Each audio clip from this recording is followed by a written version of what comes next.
make me feel less angry when I'm in a bad mood.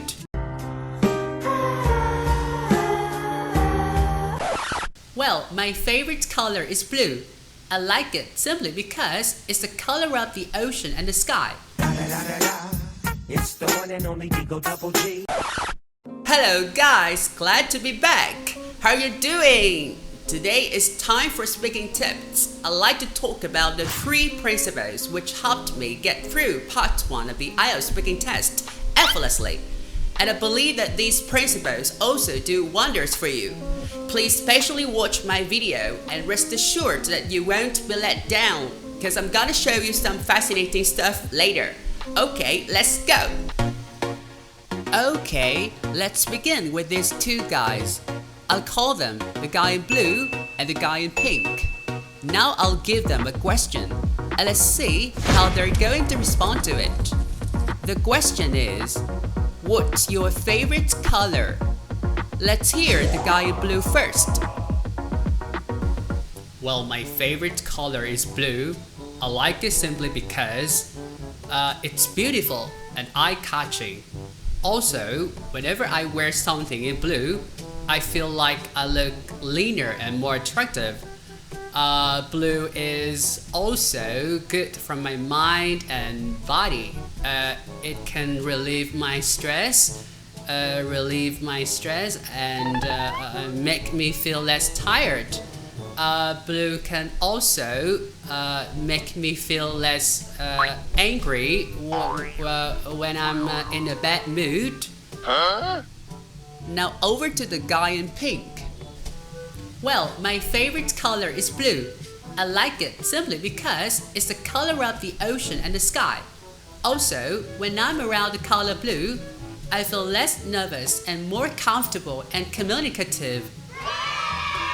As you can see, the guy in blue was quite fluent when he said the first 3 sentences. Well, my favorite color is blue. I like it simply because it's beautiful and eye-catching. Also, whenever I wear something in blue, I feel like I look leaner and more attractive. But for the rest of the answer, he hesitated a lot. His ideas were unclear and almost disconnected due to excessive repetitions and hesitations. Blue is also good for my mind and body. It can relieve my stress and make me feel less tired. Perhaps he was trying to say something else, but the problem is, he was completely out of ideas. So when he forced himself to make more sentences, he became inarticulate and started making vocabulary and grammar errors. Blue can also make me feel less angry when I'm in a bad mood. By comparison, the guy in pink gave a short answer and stopped in a confident manner. He did maintain fluency throughout the response, and we can easily understand everything he said. So, this guy has taught us the first principle, that is, say 2 to 3 sentences each time you answer a question in part 1. Within that restriction, it's easier and more comfortable for you to stay fluent and keep mistakes to a minimum. Now let's move on to the next question. Do you want to live with your family in the future? This is the answer from the guy in blue. Yes, I really want to live with my family in the future because in Vietnam it is completely normal for many generations to live together under one roof. This is also a cultural trait which has been preserved for many decades, and at present it is still relevant not only in Vietnam but also in other countries in Southeast Asia. Here's what the guy in pink says. Yes, I really want to live with my family in the future because I need them very much. You know, my parents help me with household chores so that I can concentrate on work, and they try to make me feel better whenever I'm stressed or sad. So I don't think that I can live without them for the rest of my life. Well, it's obvious that the guy in blue was relying on his knowledge to answer the question, while the guy in pink was speaking from personal experience. In your opinion, which method is easier for dealing with this question? In fact, most questions in part 1 are about you. You are expected to tell the examiner your experience, what you think, how you feel about things you're probably interested in, such as occupation, hobbies, routines, family, accommodation. In this sense, they aren't knowledge questions, so why do you need to sound smart? Apart from this, when you try to give a forced, unnatural answer, you're more likely to hesitate and make mistakes. So, remember principle number 2, speak from your own experience, not from your knowledge. Alright, now I want to tell you a popular Vietnamese idiom which refers to a situation which has both positive and negative effects. Can you guess what it is? Power of Grayskull.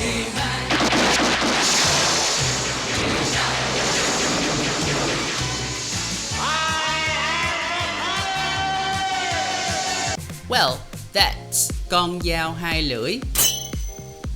Now if I translate each word in the phrase separately into English, then I'll have a double-edged knife. Last week, I had a get-together with my ex-colleague, Don. We talked about a US celebrity whose life was both changed for the better and ruined by fame. Then I told him, so isn't fame a double-edged knife, Dan? You know what? He seemed a bit confused.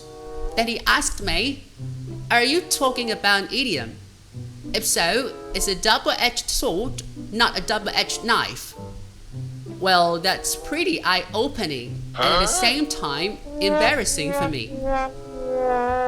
So now you get what I mean? Principle number 3. Don't translate Vietnamese ideas word for word. The main reason is that, as the previous example suggests, it can cause confusion and misunderstanding. To avoid this, my advice is to use what you already know, your current English vocabulary, and the grammatical structures you're familiar with to express your thoughts.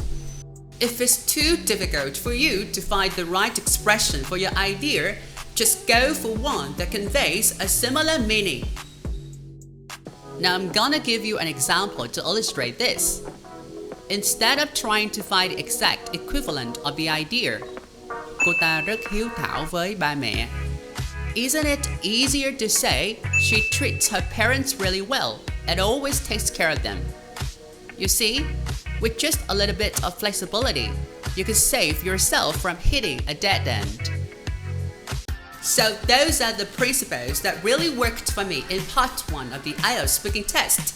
I really hope they also work to your advantage. Thank you for watching and see you in my next video. Goodbye.